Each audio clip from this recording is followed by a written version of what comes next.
네, 현장에서 또 각 부속실에서 그리고 또 가정에서 9월 넷째 주 예배 참여하신 은평의 교회 여러분들 반갑습니다.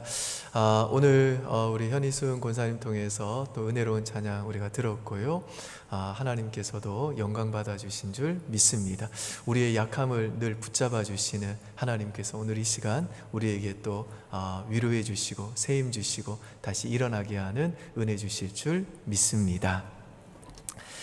복음행전이 저희가 매년마다 해왔는데 작년에는 코로나 때문에 못했습니다. 그리고 복음행전을 저희가 주일 저녁 예배 때 보통 했었는데요. 이번에는 코로나 때문에 주일 1, 2, 3부 예배 때 그렇게 진행하기로 했습니다. 그래서 좀 그 복음을 꼭 들어야 될 아직 구원받지 못한 우리 형제분들 또 가족들 또 이웃들 저희가 또 초청해서 이번에 복음행전을 하려고 합니다. 여러분에게 설문지로 그리고 또 구글로 이렇게 보내드린 거 잘 작성하셔서 내주시면요 저희가 한 달 동안 열심히 영혼 구원을 위해서 기도할 것이고요 또 복음행전을 그렇게 가지려고 합니다. 여러분들이 적극적으로 영혼 구원에 앞장서 주시고 또 꼭 이번에 구원받을 영혼들 작정하셔서 함께 기도하시면서 하나님의 큰 구원의 은혜의 역사 체험할 수 있기를 주님의 이름으로 축복합니다. 오늘 우리가 살펴보게 될 이 사무엘상 13장은요 이스라엘의 초대 왕으로 뽑힌 사울의 실패를 소개를 합니다. 근데 이 사울의 실패는 그냥 간단하게 넘어갈 수 있는 실패가 아니라 하나님께서 사울 대신에 다윗을 왕으로 삼으시는 결정적인 계기가 되는 아주 치명적인 실패입니다. 그래서 이 시간에는 이 사울의 실패가 무엇인지를 살펴보면서 이 사울의 실패가 오늘날 우리에게 주는 영적인 교훈은 무엇인지를 생각해 보고자 합니다. 1절에 보시면요 이 사울이 40대 왕이 되고 이 이스라엘을 다스린 지 2년 되는 해에 이스라엘과 블레셋 간에 전쟁이 벌어졌다라고 말씀합니다. 그런데 이때 블레셋과의 이 이스라엘의 전투력을 비교해 보면 이게 상대가 안 됩니다. 1절에서 5절 한번 보실까요? 저랑 여러분들 한번 나눠서 읽겠습니다. 사울이 왕이 될 때에 40세라 그가 이스라엘을 다스린 지 2년에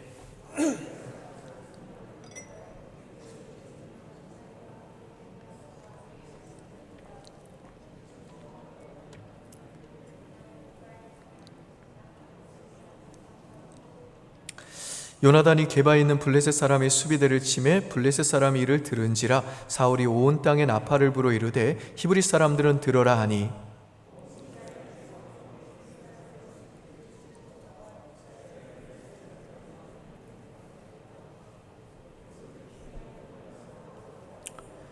블레셋 사람들이 이스라엘과 싸우려고 모였는데 병거가 3만이요 마병이 6,000명이요 백성은 해변에 모래같이 많더라. 그들이 올라와 베다웬 동쪽 믹막스에 진침해. 이 말씀에서 보시듯이 먼저 이 블레셋은요 병거가 3만입니다. 예전에 이 배너라고 하는 영화를 보면 이 마차가 있고 그 앞에 말이 끌잖아요. 그게 병거입니다. 이게 고대 전쟁에서는 가장 강력한 최고의 무기였습니다.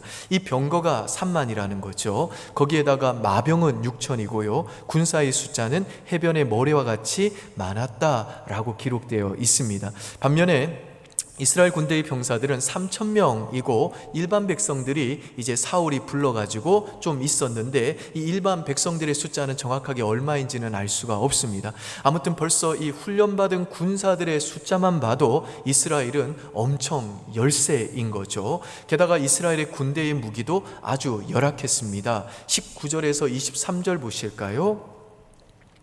제가 한번 읽겠습니다. 그때에 이스라엘 온 땅에 철공이 없었으니 이는 블레셋 사람들이 말하기를 히브리 사람이 칼이나 창을 만들까 두렵다 하였음이라. 온 이스라엘 사람들이 각기 보습이나 삽이나 도끼나 괭이를 벼리려면 블레셋 사람들에게로 내려갔었는데 곧 그들이 괭이나 삽이나 새스랑이나 도끼나 새찍질이 무딜 때에 그리하였으므로 싸우는 날에 사울과 요나단과 함께한 백성의 손에는 칼이나 창이 없고 오직 사울과 그의 아들 요나단에게만 있었더라. 블레셋 사람들의 부대가 군대가 나와서 믹마스어기에 이르렀더라. 이게 무슨 말인가 하면 이 당시에 블레셋은 이 철기 문명을 소유한 반면에 이스라엘은 여전히 청동기 문명이었다는 겁니다. 그래서 블레셋이 철기 무기를 독점해 가지고 이스라엘 백성에게는요 그냥 이 무역 거래를 통해서 농기구만 만들어주고 그것이 고장나면 또 고쳐주는 일만 해주고 철기로 된 군사 무기는 이스라엘 백성에게 만들어주지 않았다는 겁니다.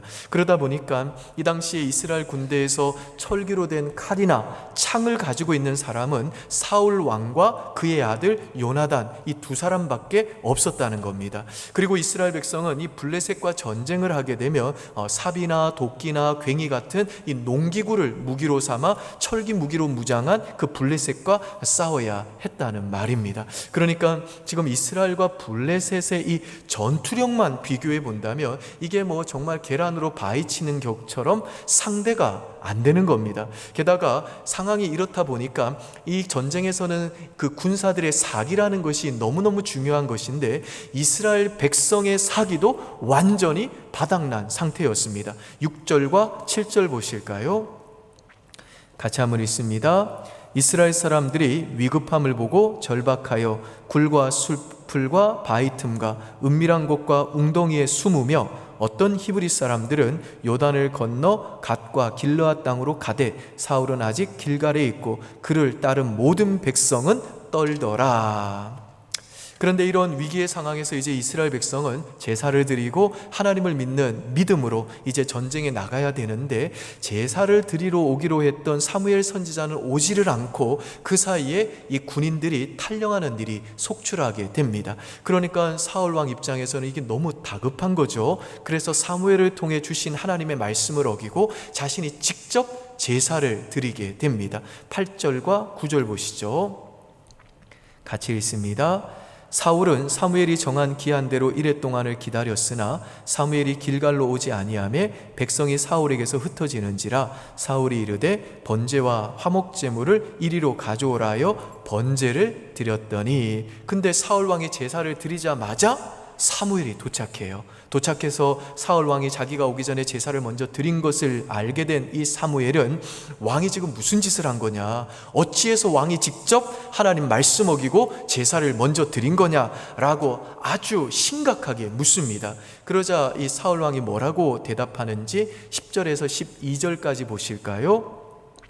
저랑 여러분들 한번 나누어서 읽겠습니다. 번제 드리기를 마치자 사무엘이 온지라 사울이 나가 맞으러 문안하매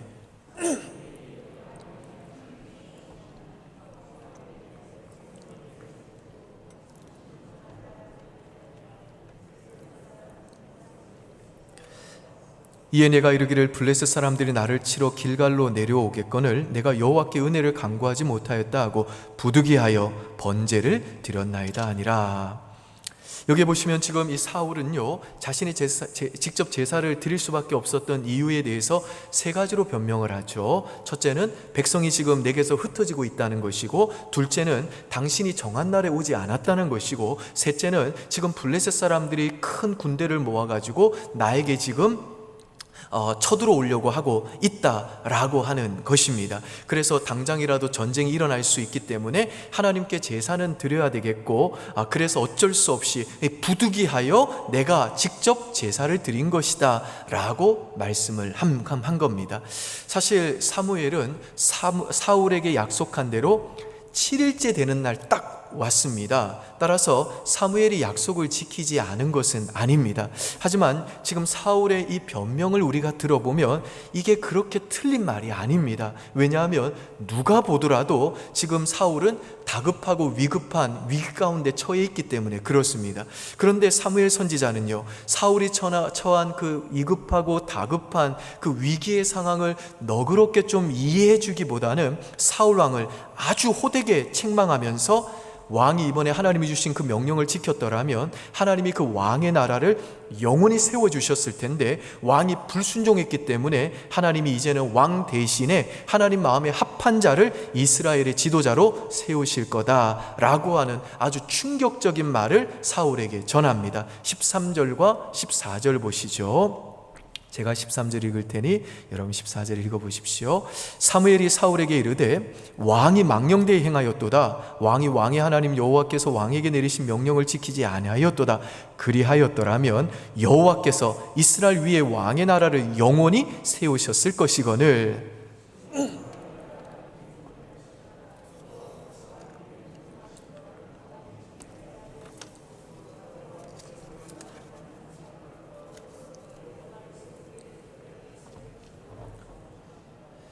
여기에서 왕이 망령되이 행했다라고 하는 이 말은 사울 왕이 아주 어리석은 짓을 행했다라는 뜻입니다. 그리고 하나님 마음에 합한 자는 여러분도 이미 짐작하셨겠습니다마는 이제 곧 등장하게 될 다윗을 가리킵니다. 아무튼 이 말씀에 따르면 하나님께서 어느 시점에 사울 왕에게 아주 분명하게 너는 사무엘 선지자를 통해 제사를 드려야 한다라고 명령하신 것처럼 보입니다. 그런데 사울은 사무엘이 오기 전에 이 하나님의 명령을 어기고 자기가 직접 제사를 드린 겁니다. 그러니까 오늘 본문이 말하는 사울의 실패는 뭐냐면 사울이 하나님의 말씀에 불순종했다는 겁니다.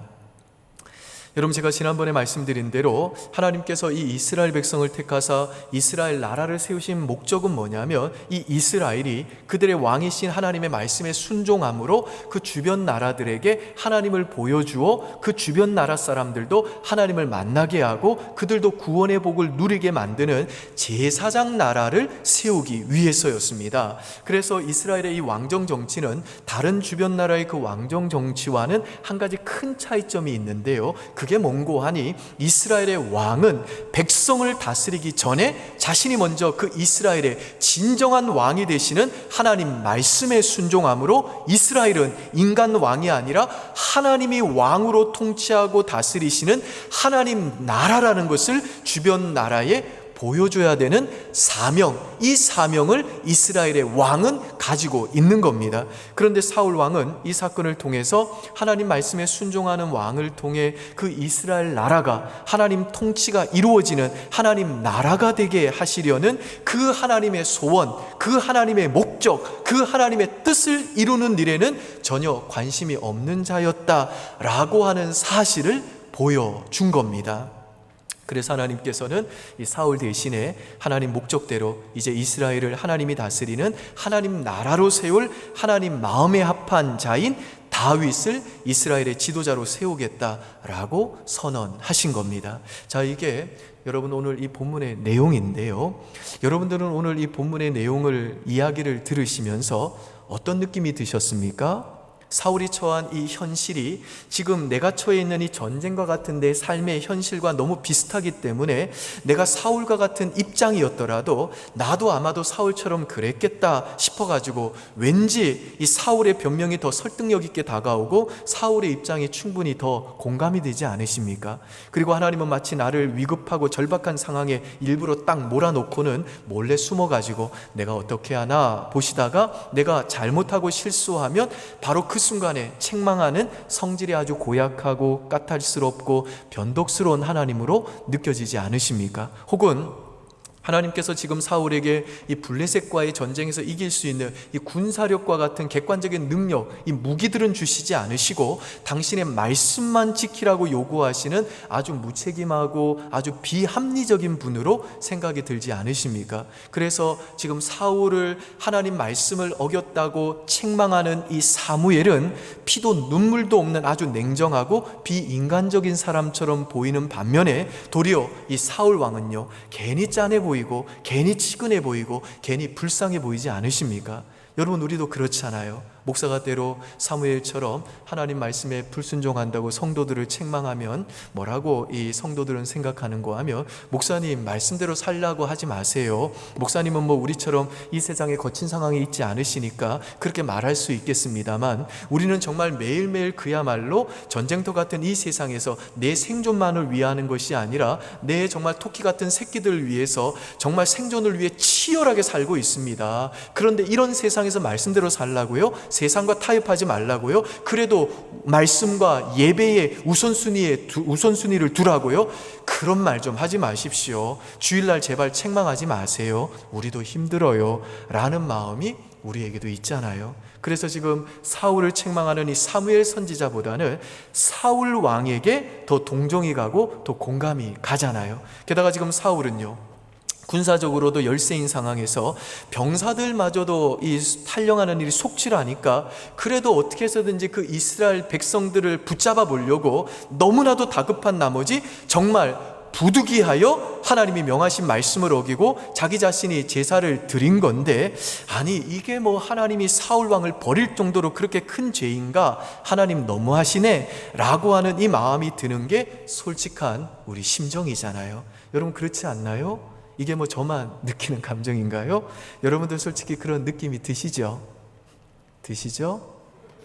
여러분 그렇다면 이처럼 우리들이 이 본문에 나오는 이 사무엘의 말보다는 이 사울의 변명이 더 이해되고 더 공감이 되는 이유가 뭘까요? 이 사무엘보다는 우리는 더 이 사울 편에 서고 싶은 마음이 드는 이유가 뭘까요? 그건 1차적으로 제가 좀 전에 말씀드린 대로 오늘 본문에서 사울이 처한 이 현실이 지금 우리들이 처한 이 전쟁터 같은 현실과 너무 비슷하기 때문에 동병상련이 드는 겁니다.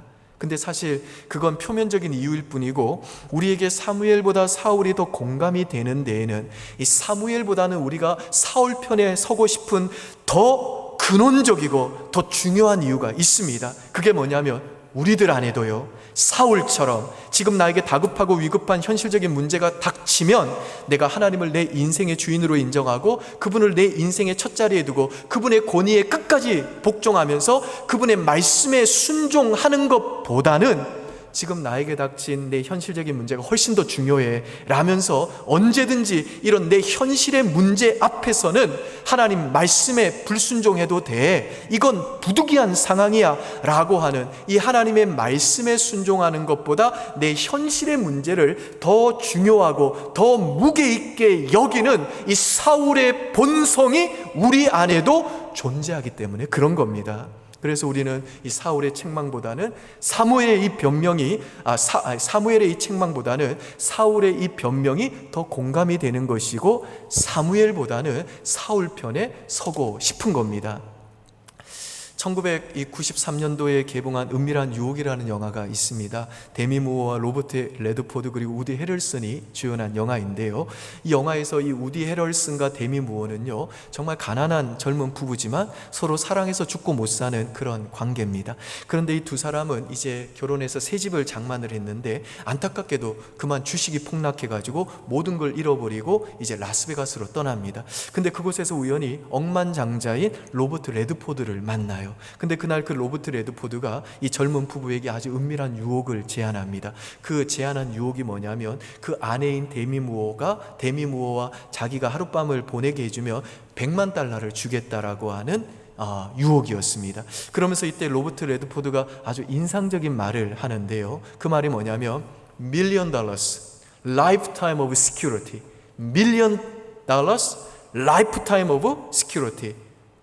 발음 괜찮죠?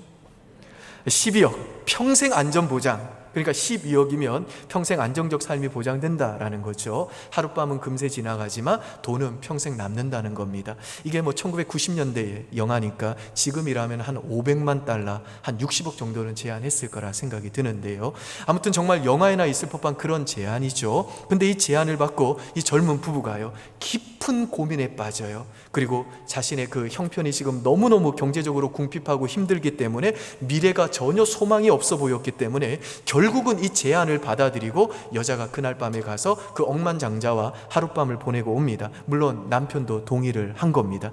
그리고 그 부부의 가정생활은요 그 이후에 완전히 철저하게 파괴가 되고 그 사랑의 유대가 완전히 근거가 허물어져 버립니다. 분명히 두 사람은 그 하룻밤만 보내고 나면 그 돈이 그들의 인생을 행복하게 만들어 줄 것이라고, 그들의 삶을 좀 더 안정되고 풍요롭게 만들어 줄 것이라고, 그들의 미래를 또 장밋빛같이 만들어 줄 거라고 생각을 하여서 정말 말도 안 되는 그런 제안을 받아들인 거잖아요. 하지만 이게 이 두 사람의 관계를 죽이는 결정이 됐다라는 겁니다. 근데 재밌는 게 뭐냐면 오늘 제가 이 말을 하고 싶어서 이 영화 얘기를 굳이 끄집어냈는데요. 미국에서 이 영화가 개봉되고 난 다음에 당시 각종 잡지나 언론 매체에서 당신이라면 이 제안을 받아들일 것인가? 라는 이 설문조사를 했어요. 그랬더니 80% 이상의 여성들이 그 액수라면 나는 그 제안 받아들이겠다라고 응답을 했습니다. 아마 남성들도 비슷하게 응답을 하지 않았을까 저는 생각이 듭니다. 그러니까 뭐 윤리적이고 도덕적인 문제보다는 부부간의 어떤 좀 지켜야 될 도리보다는 내가 현실에서 안정된 삶을 누리는 것이 더 중요하기 때문에 윤리와 도덕보다는 내 현실과 미래를 더 안전하게 보장해 줄 수 있는 돈을 나는 선택하겠다는 겁니다.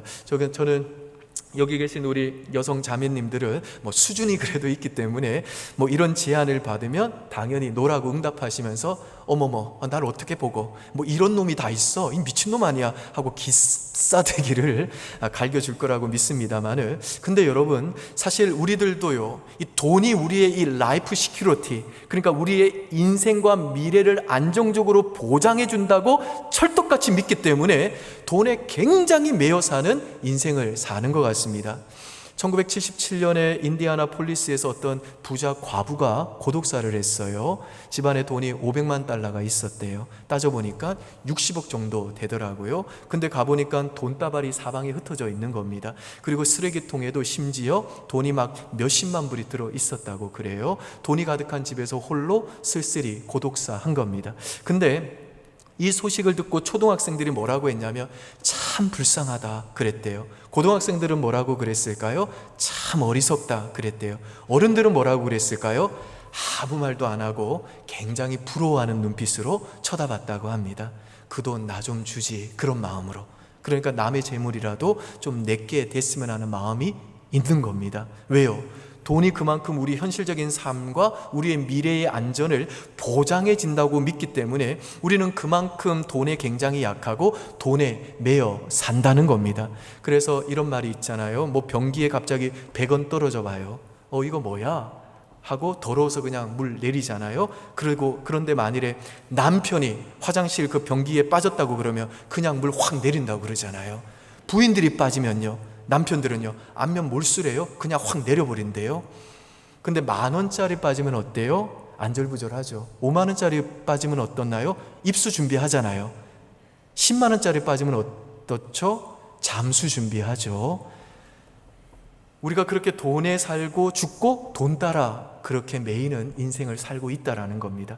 그래서 우리는 이 은밀한 유혹이라는 이 영화에 나오는 이런 극단적인 유혹은 받는 일이 거의 없습니다만은, 그러나 우리는요, 이 매일의 일상의 삶에서 하나님 말씀에 순종하기보다는 내 현실의 삶을 좀 더 안정되게 보장해 준다고 우리를 유혹하는 이 세상의 달콤한 유혹에 따르면서도 사울과 같이 이건 부득이한 상황이야, 어쩔 수 없는 거야 하면서 아주 합리적이고 그럴싸한 변명으로 우리의 불순종을 정당화할 때가 많더라는 겁니다. 예컨대 내가 주일에 예배를 좀 소홀히 여기고 하나님 말씀에 불순종하는 이유는 내가 뭐 나 혼자 잘 살려고 하는 게 아니라 우리 생떼 같은 가족들 잘 살기 위한 부득이한 결정이었다고. 그러니 나에게 함부로 손가락질하지 말라고, 그런 종교적인 기준으로 날 정죄하려고 하지 말라고, 당신이 뭐 이 치열한 현대사회에서 생존하는 게 뭔지 알기나 하냐고, 나는 당신이 뭐라고 해도 상관없다고, 나는 내 영혼을 바치고서라도 나는 나의 이 미래를 안정되게 보장해주는 이 돈을 추구하는 이 길을 갈 거라고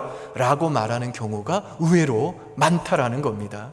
근데 여러분, 지금 사울의 문제가 바로 정확하게 이런 사고방식입니다. 그러니까 지금 사울의 문제는 뭔고 하니, 그가 자신의 그 현실적인 삶을 안전하게 보장해 주기만 한다면 하나님 말씀쯤은 그냥 언제든지 불순종한다 해도 된다라고 하는, 그리고 이거는 부득이한 결정이라고 하면서 그것을 정당화시키는 그 과정을 통해 하나님의 말씀을 소홀하게 여기고 예배를 소홀하게 여기는 이 사고 방식으로 사는 것, 이게 바로 지금 사울을 실패로 몰아간 그 마음의 근본적인 자세였다라는 겁니다.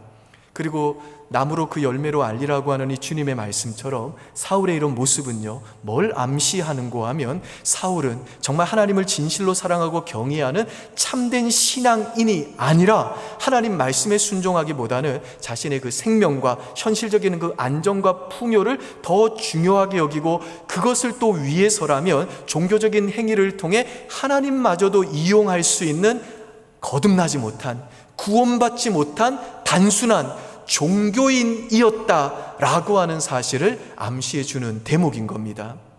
더군다나 오늘 본문에 보면요, 사울이 사무엘 선지자로부터 당신이 하나님께 불순종했습니다 라고 이 선명하고 분명한 하나님의 말씀과 책망을 받은 이후에도 그가 회개했다는 말이 없어요. 그리고 이후에도 우리가 살펴보겠습니다마는 사울은 하나님 앞에서 단 한 번도 진실되게 회개한 적이 없습니다. 우리 15절 한번 보실까요?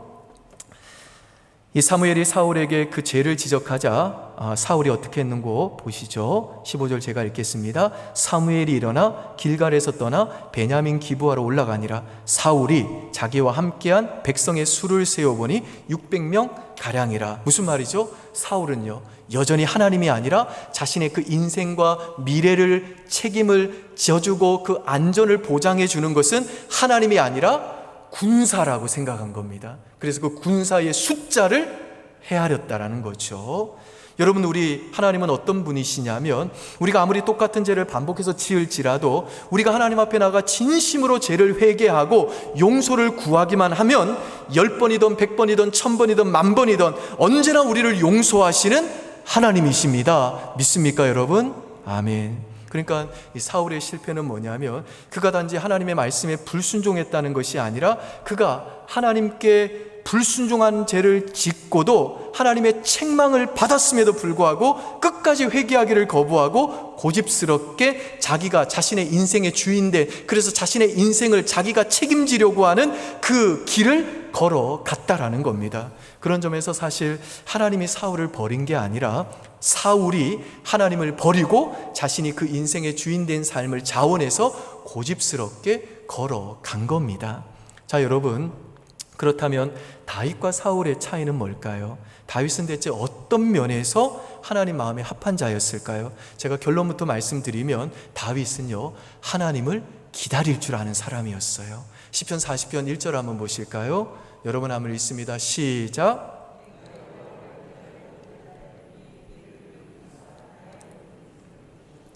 시편 62편 1절도 보시죠. 같이 읽습니다. 나의 영혼이 잠잠히 하나님만 바라며 나의 구원이 그에게서 나오는도다. 여기서 하나님을 바란다라는 말은 하나님을 기다린다는 뜻입니다. 지금 우리가 읽은 이 시편 말씀은요, 둘 다 다윗이 오늘 본문에서 사울이 처한 그 상황만큼 죽음의 위기 가운데 처해서 굉장히 위급하고 다급할 때 하나님 앞에 올려드린 고백이고 기도입니다.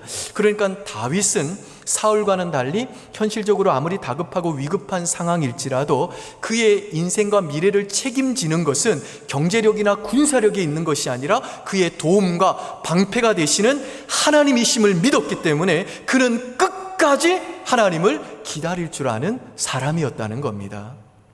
여러분, 사무엘이 누구죠? 선지자잖아요. 선지자가 뭐 하는 사람이죠? 하나님의 말씀을 전하는 사람이잖아요. 따라서 사울이 사무엘을 기다리지 않았다는 이 말은 무슨 말인가 하면, 사울은 하나님의 권위에 복종하기보다는 자신이 직면한 그 현실적인 문제 앞에서는 언제든지 하나님의 말씀은 불순종해도 된다, 그거는 부득이한 상황이다 라고 생각할 정도로 그는 하나님의 권위와 하나님의 말씀을 너무너무 가볍게 여겼기 때문에 그는 하나님의 말씀을 끝까지 기다리지 않았다라는 겁니다. 좀 더 직설적으로 얘기하자면 사울은요, 하나님의 권위와 그분의 말씀을 멸시하는 자였다라는 겁니다. 근데 이 하나님을 멸시한 이 사울과는 달리 하나님 마음에 합한 이 사람 다윗은요, 비록 그에게도 부족함과 실패와 죄와 실수가 있지만 그에게는요, 내 인생의 주인은 내가 아니라 하나님이다. 하나님이 내 인생의 왕이시다. 내 인생을 책임지고 내 안전을 보장해 주는 것은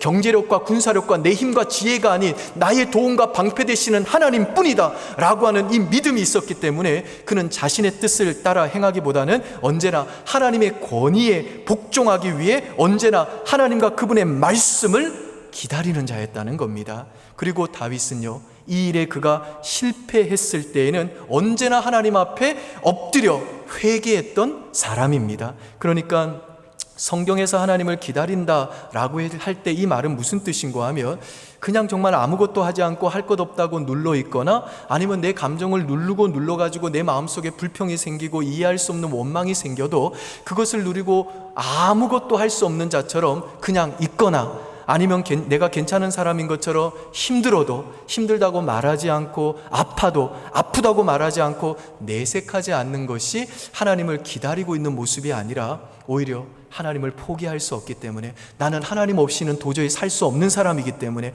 하나님이 내 인생의 주인이시고 그 하나님께서 내 인생을 안정되게 보장해 줄 수 있는 유일한 나의 도움이시기 때문에 그 믿음이 있기 때문에 하나님 대체 언제까지입니까? 하나님 대체 왜 그러십니까? 라고 하나님께 물어보고 하나님 이제 내가 대체 어떻게 해야 됩니까? 라고 하나님의 그 권위에 복종하여 내 뜻이 아닌 내 지혜와 판단이 아닌 오직 하나님의 약속의 말씀을 끝까지 연약하고 넘어져도 다시 일어나 끝까지 그 하나님의 말씀 붙들고 그 말씀대로 묵묵히 순종하며 그 믿음의 길을 걸어가는 것, 이게 바로 하나님을 기다리는 모습이라는 겁니다.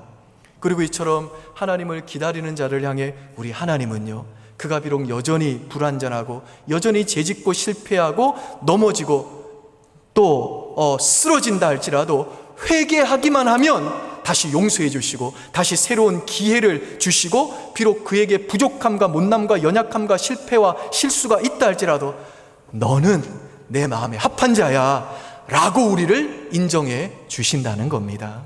믿습니까 여러분? 아멘. 제가 얼마 전에 유튜브에서 어느 개척교회 목사님 간증을 들었어요. 이분은 영혼 구원에 열정이 대단하신 분이라서 목사 안수 받기도 전에 교회를 개척하실 정도로 그렇게 참 열정적인 분이세요. 근데 이분은 또 항상 자신의 능력이 없는 목사라고 또 굉장히 힘들어 하시기도 하십니다. 몸도 또 굉장히 약하신 분이세요. 그래서 다른 목사님과 비교해 볼 때 자신은 항상 능력이 없어 보여서 그것 때문에 약간 열등감도 가지고 계신 분이십니다. 그리고 특별히 이 쌍둥이를 낳았는데요, 쌍둥이 중에 한 아이가 척추 장애가 있는 거예요. 그래서 그것 때문에 돈이 많이 들어간다고 그래요. 그래서 이분이 하는 말이 뭐냐면 자기가 할 수만 있다면 내 척추를 빼가지고 이 아이한테 줬으면 좋겠다고, 아이가 고통스러워하는 그 모습이 너무 내게 고통이 된다고 그렇게 얘기하는데 뭐 이게 아버지 마음이겠죠. 근데 어느 날 이분이 이제 집회를 끝나고 집에 운전하고 오시는데 그날따라 이 아픈 딸의 그 병원비가 필요한 날인데 수중에 돈이 없는 겁니다. 전재산 투자해가지고 교회를 개척하고 근근히 살아왔기 때문에 돈이 없는 거죠. 이제 돈을 빌리려고 이곳저곳 전화했는데 아무도 뭐 전화도 제대로 받아주지 않고 다 거절하는 겁니다. 그러니까 목회도 안 되죠. 능력도 없는 것 같죠. 돈도 없고 이런 막 자괴감이 몰려 이제 들기 시작하면서 운전하다가 이분이 갑자기 이상한 생각이 들더라는 거예요. 돈도 없는데 내가 여기서 확 죽으면 내 딸 평생 치료비는 나오지 않겠냐, 보험 들어놨으니까, 이런 생각하면서 이분이 목사님인데 막 밟기 시작하는 거예요. 시속이 이제 150km로 속도가 올라갔대요. 그러면서 이제 마지막으로 그 핸드브레이크 이것만 찾는 거예요. 이제 이 핸드브레이크 딱 한번 제껴주면 죽는 거잖아요. 그래서 이제 그 핸드브레이크 딱 잡는데 갑자기 그때 찬양이 들려오더랍니다. 그 찬양이 이거예요. 나의 등 뒤에서 나를 도우시는 주, 나의 인생길에서 지치고 고나여 매일처럼 주저앉고 싶을 때 나를 밀어주시네. 그리고 이 목사님 이름을 막 불러가면서 누구야 일어나라, 내가 새 힘을 주리니 일어나 너 걸어라, 내 너를 도우리. 갑자기 운전대 앞에서 앉아가지고 이상한 생각하고 있는 그 즈음에 갑자기 이 찬양이 막 계속 들려오더랍니다. 그래서 급하게 차 이제 길가에 세우고 이분이 한참을 울었대요. 한참을 그 찬송이 계속 귓가에 맴도는데 그 찬송 들으면서 한참을 우는데 갑자기 그 순간 회복이 되더랍니다. 진짜 새 힘이 생기고 용기가 생기더라는 겁니다. 그래서 2일 후에 이분이 다시 일어나서 지금은 목회를 또 열심히 감당하고 계시다고 그래요. 여러분, 우리들도 이 전쟁 같은 인생 살다 보면요, 정말 다급하고 막막하고 위급한 일들이 생길 때가 있어요. 그리고 해결되지 않는 문제 때문에 정말 아픈 마음을 가질 때가 있고, 어떨 때는요, 차라리 죽었으면 좋겠다, 그런 심정이 들 때도 있습니다. 근데 정말 그렇게 우리 인생이 너무너무 고단하고 힘들 때, 버틸 힘이 없어가지고 죽었으면 좋겠다, 그런 상황인 때 하나님이요, 갑자기 우리 귀에 맴돌게 하는 이 몇 마디 찬양, 또 예배 중에 들려주는 몇 마디 말씀을 통해서 우리 심령의 그 깊은 곳을 터치하시고 힘주시고 위로하셔서 다시 용기 내게 하셔서 일어나게 하실 때가 있습니다. 바라기는 저는 정말 오늘 이 예배를 통해서 하나님이 여러분의 심령 깊은 곳을 터치해 주셔서 여러분들도 이 시간 다시 하나님이 주시는 이 힘과 위로와 용기를 얻고 오늘 이 예배당 나갈 수 있기를 주님의 이름으로 축원드립니다. 그래서 이번 주에도 정말 전쟁과 같은 삶의 연장에서 내가 인생길에서 지치고 고나고 주저앉고 싶을 때에도 하나님은 내 아버지 되시는 하나님은 여전히 보이지 않아도 내 등 뒤에서 나를 밀어주시고 언제나 나를 붙잡아 주시고 나를 도와주신다는 거, 이거 믿고 어떤 상황에서도 낙심하고 절망하지 마시고 하나님 주시는 이 위로와 용기 가지시고 하나님 말씀에 순종하는 이 믿음의 길 묵묵히 걸어가는 저와 여러분 되시기를 주님의 이름으로 축원드립니다. 아멘. 기도하겠습니다. 아버지, 우리에게도 이 사울의 본성이 있습니다. 그래서 우리는 사무엘보다는 사울 편에 서고 싶고, 사울이 더 동정이 되고, 사울이 더 측은히 여겨지고, 사울이 더 이해가 되고 공감이 됩니다. 그런데 하나님, 사울의 길은 망하는 길입니다. 하나님, 그러므로 우리에게 매를 드셔서 우리를 징계하셔도 좋으니 하나님 아버지, 우리가 죄 지을 때 끝까지 고집스럽게 회개하지 않고 사울의 길 걸어가지 않도록 하나님 우리에게 은혜 주사 우리가 죄 지을 때마다 다시 회개하고 다시 또 하나님의 품으로 파고드는, 하나님께로 돌이키는 은혜 주셔서 우리가 절대로 하나님 놓치지 않고, 아니 하나님 우리를 놓지 마시고 끝까지 우리가 하나님과 동행할 수 있도록 은혜 베풀어 주시옵소서.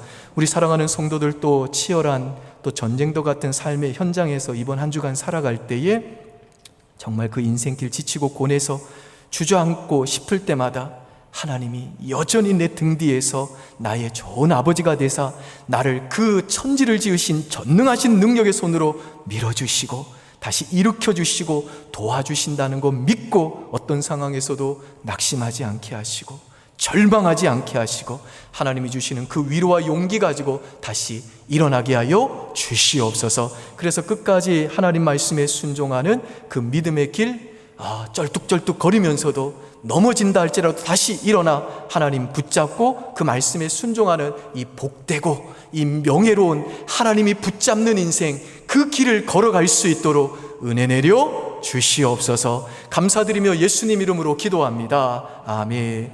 우리 다 함께 자리에서 일어나셔서 하나님께 찬송하시겠습니다.